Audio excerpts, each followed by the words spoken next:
What's going on, ladies and gentlemen of the MCOC Nation? This is your man DA, still trying to be a contest legend. Welcome to another Alliance War. This time, WAG2B is taking on MITSU, or the Come-Ups. I don't know how that relates to anything. This war here is our last war of the season, due to some scheduling conflicts with the matchmaking. But that's another story for another day. So here we go. Hop in here. Today I brought in Starkey, Magic, and Blade. I subbed out Ghost Rider for Magic because I love Magic, but I don't bring her too many places. So I figure I'd bring her in this war just to test her out. This first node up, though, is a Science Champion, so I decided to bring in Blade for the class advantage. It's a Spider-Man on node number 3, so it's really not going to be too much of a problem.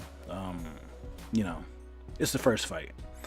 So this war actually turned out a little bit better than my last one, surprisingly enough, right? So everything was okay for a little while, but of course, as with most Kabam creations, there will be some BS somewhere along the line. So we're gonna go ahead and ride out this path and wait until we get to the BS. So this next fight is against a 5-star skill. I decided to bring in Magic just to get her feet wet, and it turns out it is against a Winter Soldier. So clearly, of course, you know, I'm really, you know, cruising at this point because, you know, it's Winter Soldier. You get beta special 1, evade it, and you're good. But right there, he did clip me a little bit, but he doesn't do too much damage. I think that's might be the only time he hit me this fight.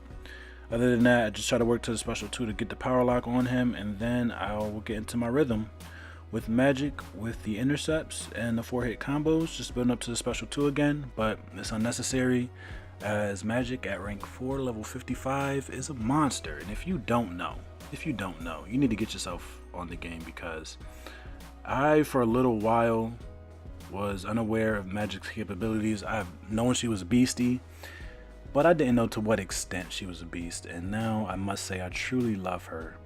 I don't know if I'll take her to rank 5 though. Don't know if she's gonna be my first rank 5, but I definitely will take her up eventually.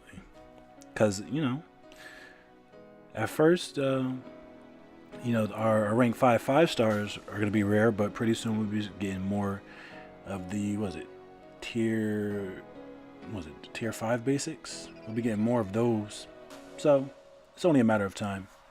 Anyway, moving on. This next fight is against another Science Champion. So again, I'm bringing in Blade. Although I want to save him up a bit for the Dormammu mini boss, I decided to bring him anyway. Seeing that it's a Yellow Jacket, Sparky would have probably been best, but then again, Yellow Jacket does have the True Strike, so I don't know how effective Spider-Man would have been. Right there, he clipped me.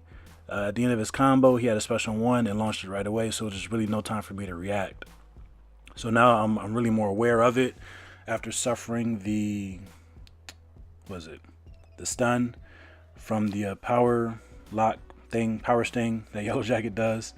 So there I'm trying to get a little bit of health back and, you know, just launch a special 2. And I said it in the last war video, Blade special 2 against these 4-star villains, you know, just Swiss cheeses them up. What am I talking about? It just chops them up, man. It just chops them up. Anyway, yeah, this video actually had a lot of parts to chop up with it, because I was really only able to do one fight at a time. I never really had more than maybe 2 or 3 energy at one point in time. So there was a lot of waiting, and surprisingly enough, though, most of my champions are still in pretty good health. And I'm feeling really good about it at this point in time. You know, we're getting closer to the mini boss. Now we're on the top path on the far left, and we are up against another Science Champion. Again, you know, I really don't know who to expect. I mean, we know it could be anybody, but this isn't the path I normally take, so I don't know who people normally place here. But I decided to bring in Sparky anyway, because I really haven't used him too much, and it's against the Quake.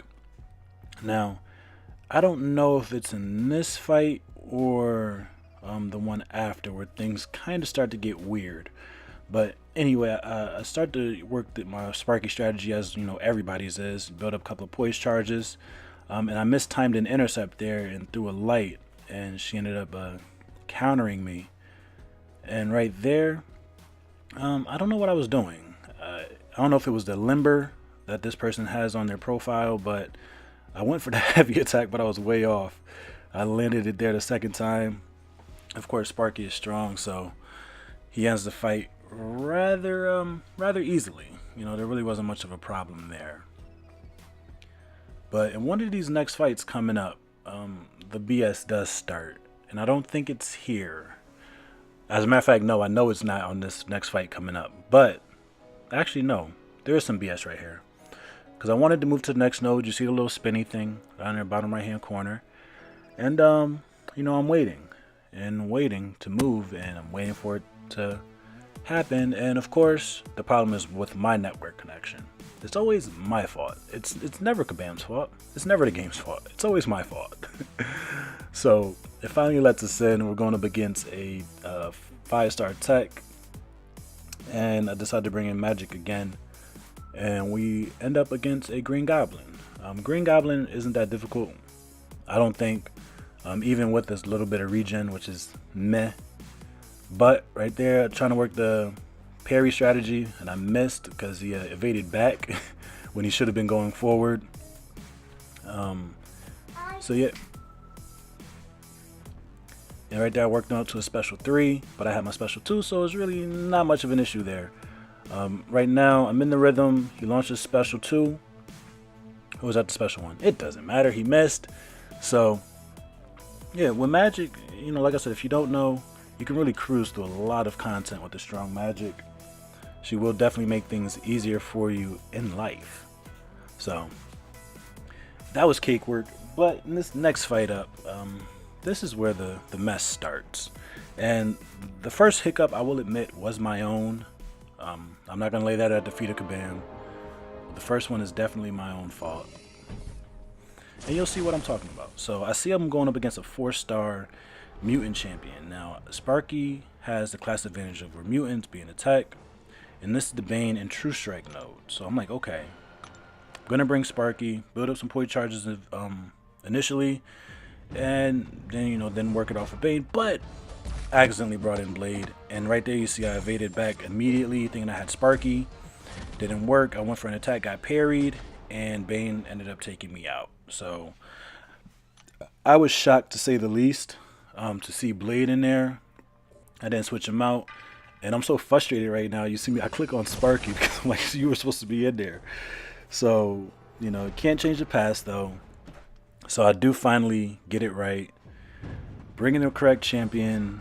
I bring in Sparky, and he just does what Sparky does. I see again, first move is evading out, and just in case they attack forward. And yeah, so just enjoy Sparky's light work.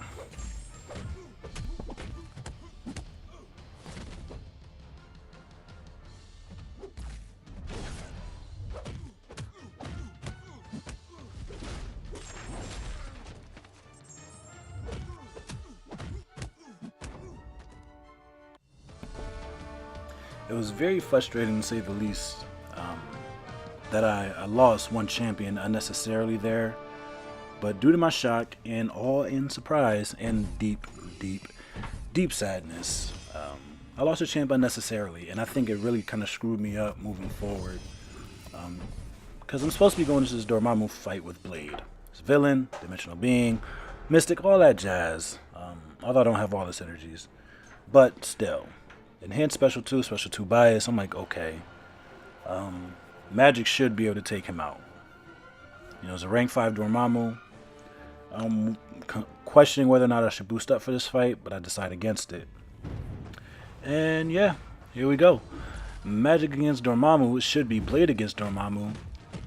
So you'll notice that I'm not playing super aggressively, especially once I get into a special 1. I'm trying to bait it out. And I didn't notice this until later on, but the way I was playing this Dormammu was extremely weird. And I'll tell you about it in a couple of fights. Yeah, that implies that I eventually lose. But it's, yeah, so I'm trying to work this Dormammu so that I don't activate Mystic Dispersion, of course. Trying to keep a little bit of distance, and at the same time, still work the strategy with magic of, you know, intercepting, getting off the special 2 for the power lock. But I didn't play this Dormammu most appropriately. There you go. See, I'm kind of in the rhythm, catching the intercepts, launching the special 2 again. So then I'm trying to go back in, fight into his block, and then I'll either block or dash back. So right there, I caught another intercept, and right there, my timing was just a bit off. As I was coming in with for medium, I'm gonna assume he hit me with a light attack, which is why his attack won and mine didn't, and magic goes down rather unnecessarily because Blade lost to Nightcrawler. So right there, I was kind of frustrated, wondering whether or not I should revive Blade right now in order to bring him in. But I was like, no, Sparky, from 36k health, Sparky can definitely take him down. So it's, you know, it's really not that big of a deal. All I have to do is worry about that degen from the Dormammu. So there you go, again, trying to work the strategy, but he's so quick and so fast, he just gets across the map. And there you go, you'll see right here, as I attack into his block, my strategy is to attack in and then parry off. So right here, I attacked into his block, and then Sparky just stood there. You know, you've been seeing the way I've been fighting. You go ahead and rewind it if you want to see, but I noticed it after the fact that, you know, I hate making excuses, but something went wrong there clearly, and it wasn't the fact that, you know, Dormammu was that good, or, you know, his timing was so perfect and awesome, but I actually think that the game dropped the input there, where I was supposed to either block or evade out. He just did nothing and stood there and ended up getting wrecked. So moving forward, I'm gonna revive Blade and just go ahead and finish him off. And this is what I was talking about before, that I played this fight extremely weird and probably like a noob. When I brought in Blade, I realized, I was like, you know, he's not stun immune and he doesn't have like limber on him. So with magic, the way I should have played him, instead of worrying about the Mystic Dispersion, I should have just been playing him normally, you know, parrying him and then attacking in, because, you know, parries don't activate Mystic Dispersion. So I don't know, it was just, I wasn't thinking well. So here Blade is alive and Spider-Man is the boss. He's still linked, but you know what, I decided to go in anyway. And if you think I'm going against a noted up Spider-Man, you're outside of your mind. We ended up losing this war by 20 points. 20 points. Don't know where it came from, but shout out to the come ups. Good war. Now to do it for this one. This is the last war of the year, for the season for us. We had a pretty decent season. Got a few adjustments to make. A lot of learning to be done. But we'll come back better next season. And of course, you know, headed for that platinum eventually. So until the next time, y'all stay blessed. Go Groots. I'm out.